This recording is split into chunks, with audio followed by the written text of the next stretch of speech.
Hi, my name's Ian. I'm a dad. I'm an engineer. I've done some business, and lately I've been feeling a little bit more positive about our chances of doing significant things to combat climate change. And one of the things I'm feel particularly positive about is this molecule here. It's nitrogen. The air's 78% nitrogen. It's easy to get. And hydrogen. Hydrogen you can get from taking green power, running it through water, and electrolysis will separate that water into hydrogen and oxygen. And so why do you want this molecule, nitrogen, hydrogen? It's called ammonia. Why do you want green ammonia versus hydrogen? It's a liquid. And a liquid is way, way, way, way easier, safer, cheaper to transport, to handle than a gas, than a high pressure gas. Okay? So I make videos about ammonia, um, but it's an important piece of the overall sort of green landscape. And I hear a lot of people say, well, we're not interested in green fuel because everything will be battery, right? Everything will be battery, don't worry about it. And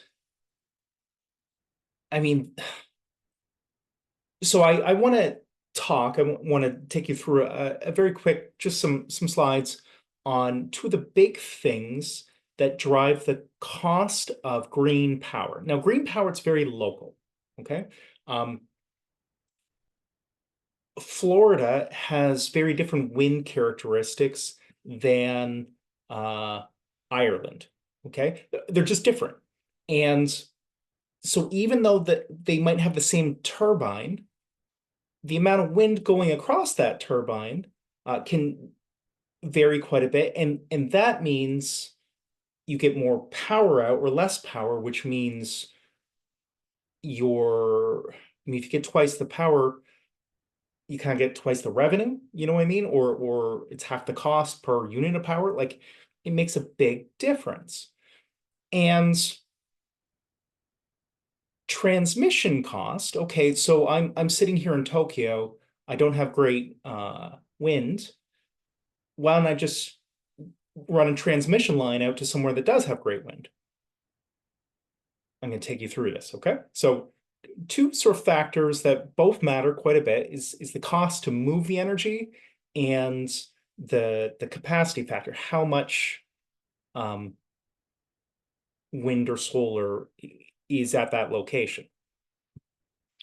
So I've been just looking at this free resource. It's called the Global Wind Atlas. I'm also looking at the Global Solar Atlas, their sister sites, right? And it's free and it's very informative. Um, in the comments, you can tell me if there's better resources. I can't, I mean, I'm just using this directionally, like, don't use this in a financial model and then sue me for it. But I, I think it's very interesting and seems to be directionally very accurate. So, question, you know, are electrons, wires, the best way to move energy? I mean, you move electricity that way, but is it the best way to move energy? I mean, gasoline is energy, it's chemical energy, but there's a lot of energy in it. You know, and, and it's interesting because people assume it is. Um, but then, then you sort of step back and go, well, wait a second, why aren't we making a bunch of solar farms in Morocco or Algeria and sending that power up to Germany, right? Why don't we use transmission lines to move green power? Is it countries can't get along? Like, why isn't this happening? Well, locally, I live in Toronto, Ontario, Canada, and locally we have gas peaker plants. So these supplement wind and nuclear, and so basically we turn them on when we need them. But they're really local. I mean, Ontario has lots of bush, not too far away, and yet these gas plants are like right in big cities. Why is that? Why would we do that? Well, it turns out that wires are just wildly expensive. An electrical transmission line might be a couple hundred times more expensive to move the same amount of energy as an oil pipeline. And oil's a liquid, so it's going to be sort of the cheapest. Natural gas is under higher pressure, etc. So it's quite a bit more expensive than oil. A hydrogen pipeline is exotic materials. It's way more expensive than natural gas, which is way more expensive than oil. And it's still cheaper than moving energy electrically. Right. So ammonia, which I think through my videos, I'm showing you the economics of this. I think ammonia is basically down around the cost of oil. So quite a bit cheaper than gas, quite a bit cheaper than hydrogen, and hundreds of times cheaper to move over distances than electrical power lines. So this is why the geography of your green power matters so much, because it's very expensive to move. So green output versus transmission. Now let's sort of look at some regions, okay? Ireland really doesn't have the sun that Morocco does, right? It's quite a different percent output for the same capital, for the same solar panel, right? So here, let's look at Tokyo. So Japan has contracts and they're building out a whole infrastructure to bring in green ammonia. Now, why green ammonia? Well, part of it is their capacity factor, their green economics are bad. So here, I mean, the scale runs from like cold blue up to red, but this yellow, this Tokyo it's bad, right? Compare that to Australia. Australia, the same solar panel would put out 44% more power. Just wildly different economics. Uh,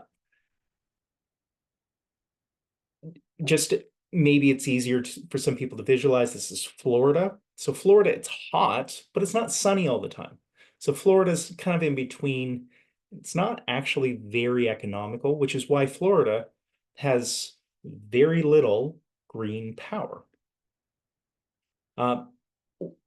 Doing the same analysis with wind, because some places won't be sunny but will have wind, or vice versa. I've heard that you need at least 32% in Canada for project economics to ever work for a wind project. And here Tokyo has 15%. It's less than half what you need to ever break even. It's terrible. So they have very poor wind economics. In Australia, 40%. 40% is good. 40% is good. Again, you're not going to run transmission lines, but and then Orlando is 15%. Again, it's terrible. So to make green power using turbines, using solar panels, the economics in a lot of places don't work. And moving green power there via transmission lines also doesn't work because it's wildly expensive. So then we get over to some of these projects that are in the works and are super exciting. Okay, so I don't know if you know the size of power projects, but a 4 gigawatt project is huge, billions and billions and billions. Okay, and so this is this is onshore. This is on an island in Canada. It's World Energy GH2. It's a traditional name for the location. So it's Newquak, I think is how you say it. But this 50% capacity factor, 50% versus 15 in Florida, it's a couple hundred times better economics. It's wild. So this is why, I mean, I'm looking at this thinking, well, Newfoundland, it's going to be a gold mine for green power. There are places in the world where the economics work brilliantly. So this 50% capacity factor, deep water ports, it's great. It's great. Now, in their public reporting, they talk about Germany is going to be a client.